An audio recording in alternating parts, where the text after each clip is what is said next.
Oi, crianças, boa tarde, tudo bem com vocês?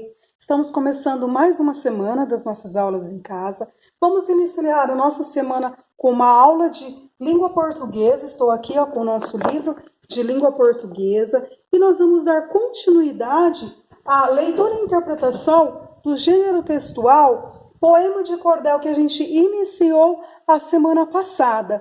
Então, a semana passada nós vimos o que é um poema de cordel, onde ele se originou, de qual região do Brasil que ele é. Hoje nós vamos discutir algumas questões que foram aparecendo na leitura da primeira parte do nosso texto, tá? Então nós vamos tratar hoje, continuar tratando do poema Triste Partida, do autor Patativa de Assaré, tá? Então primeira coisa que nós vamos trabalhar aqui no nosso texto é a variação linguística que apresenta o nosso texto. O que é a variação linguística? É o uso variado da língua falada de pessoas em determinadas situações, em determinadas regiões. Então, a gente percebe com a leitura do texto que ele é bem marcado pela linguagem das pessoas da região do Nordeste, né? Então, a variação linguística, ela tem que ser muito respeitada. Por quê? Porque faz parte da nossa cultura. Nós temos o Brasil, é um país muito grande, que tem muitos sotaques. Nós temos muitos sotaques nas várias regionalidades do Brasil. Isso tem que ser muito respeitado. E a gente vê isso presente, com uma presença muito forte no poema Triste Partida, do autor Patativa de Assaré.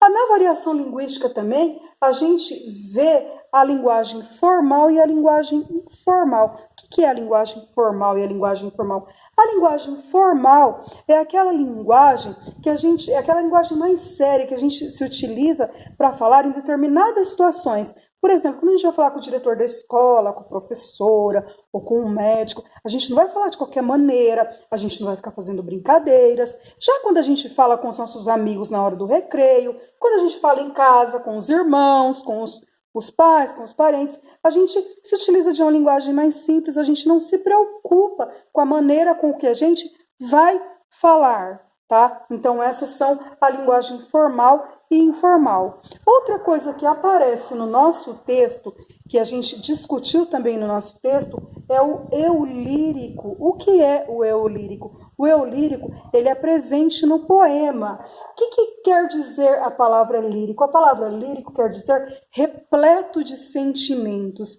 Então, o que é o eu lírico? O eu lírico é a voz, o eu que narra no poema, que fala no poema, é aquele que narra o poema, transmitindo suas emoções, sentimentos, e que pode ou não representar a voz do autor. Então, gente, no nosso poema Triste Partida, quem é o eu lírico? É o povo nordestino, pobre nordestino, que sofre com a seca.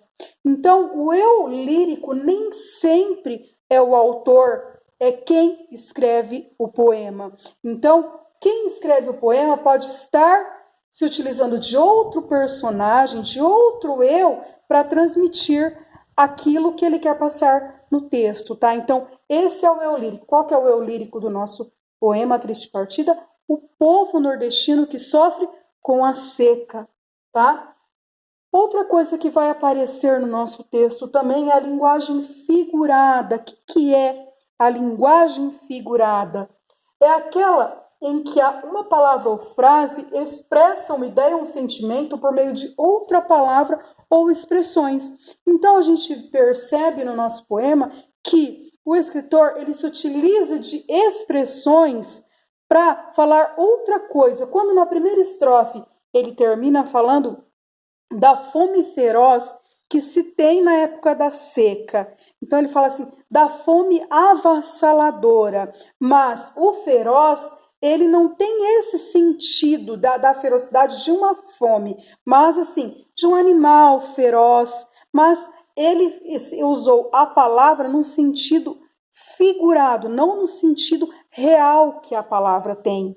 tá? Então, essas são questões que foram aparecendo no nosso poema e que a gente encerra a nossa análise do poema essa semana com a atividade de interpretação da segunda parte do poema. Então, a semana passada nós trabalhamos a primeira parte e essa semana a gente encerra a leitura e interpretação do poema com a segunda parte.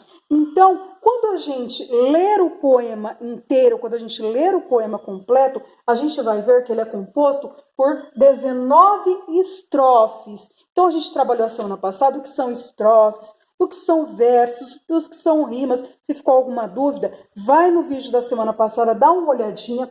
Então, o nosso poema tripartite, ele tem 19 estrofes. Cada estrofe possui 6 versos, que é chamado de sextilha. Então, essa é a estrutura do nosso poema, tá? Esse poema também é um texto muito rico, um texto muito bonito, que conta um dos problemas da região do Nordeste. Ele foi gravado como uma música pelo cantor Luiz Gonzaga. Então, vocês podem ir no YouTube e pesquisar a respeito dessa música, que vocês vão gostar bastante. E é o texto que a gente está trabalhando. É o poema de cordel em forma de uma música.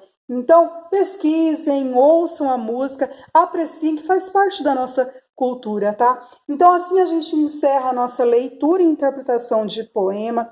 Se ficou qualquer dúvida a respeito de qualquer assunto, voltem o vídeo da semana passada, que a gente trata também desse poema, e agora a gente encerra com a segunda parte do poema. Então, se ficou alguma dúvida, assistam os 2 vídeos. Se mesmo assim está com alguma dúvida, mandem mensagem, não fiquem com dúvidas, que a gente vai se entendendo por aqui, tá bom? Boa semana!